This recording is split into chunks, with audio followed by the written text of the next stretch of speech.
សួស្តីបងប្អូនទាំងអស់គ្នាបងកំពុងស្វែងរក condo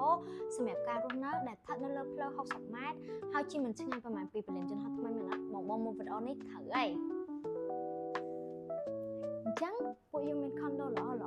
សម្រាប់ណែនាំជូនបងដែលស្ថិតនៅក្នុងអគារ Urban Village ដែលនៅលើផ្លូវ60ម៉ែត្រនេះតែម្ដងអញ្ចឹងតោះយើងទៅមើលបន្ទប់ទាំងអស់គ្នា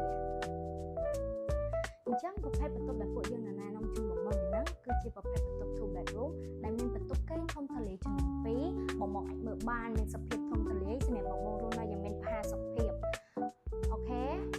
ហើយថែមទាំងមានបន្ទប់តាបមានទឹកក្តៅទឹកត្រជាក់ផ្ដល់ជូនបងថែមទាំងមានផ្ទះបាយកន្លែងបោកអាវ